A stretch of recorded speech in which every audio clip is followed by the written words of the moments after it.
alam nyo ba na marami ang nagre-request before kila Rico Blanco at SB19 na sana nga daw ay makita nila ito in one stage at magkaroon ng collaboration, especially Daliwanag sa Dilim na very hinahangaan, sobrang hinahangaan ni Pablo at Ania. Talagang isa si Rico Blanco sa tinitingala nila na isang very talented, iconic Pinoy music icon. Hindi lang siya magaling na singer, isa rin siyang magaling na writer. Like itong si Pablo, pareho silang magaling mag-arrange ng mga lyrics ng kanta at parehong makabuluhan. At siga ng mga netizen, mula sa naging update ni Stella, Rico Blanco collab with SB19. Sana nga, why not? Pray natin kung mangyari lang siya naturally, tas kailangang may dance break, di ba? At kagabi nga, ayon nga sa mga netizen, nangyari nga ang nasabing request na collaboration ni Rico Blanco at SB19 dahil kinanta nila ang kanta na Liwanag sa Dilim with Rico Blanco, habang si Rico Blanco naman ay sumayaw at kumanta to the tune of Dungka, ang isa sa patok na kanta ng SB19. At naganap nga yan sa nasabi nga pong Pure Gold na pinagsama-sama nila ang magagaling at sikat ngayon na mga grupo, kasama din ang Bini at ang ilan pa.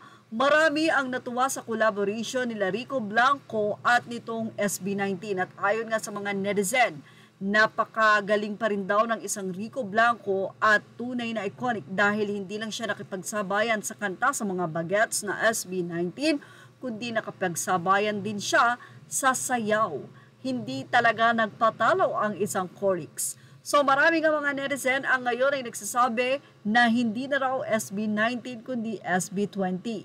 Ibig sabihin ay nadagdag na raw ang isang Rico Blanco. Pero hindi niya nagtatakpos ang mga request nila. Sana nga daw ay magkasama sa isang konsyerto si Rico Blanco, River Maya at syempre ang SB19. Well, naganap nga ang request ng mga netizen na Rico Blanco and SB19.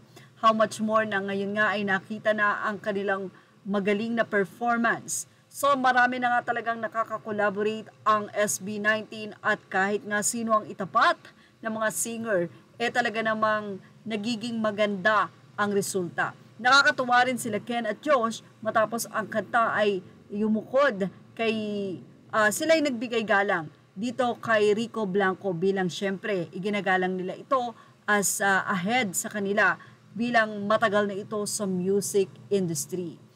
Marami ang mga fans, especially the 18, ang natuwa sa nasabi nga pong collaboration na ito with Rico Blanco and SB19. Well, narito po ang naging komento pa ng ilang netizen matapos nga na makita din nila ang pagsasama ng parehong magaling na writer at parehong magaling na leader, which is Pablo and Rico Blanco. Narito ang say ng ilang netizen.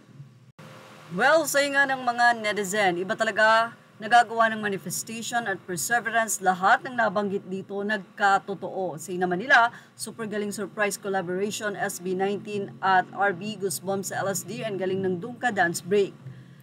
6 na pala ang SB19, super galing nilang lahat, especially SB19 at Rico Blanco.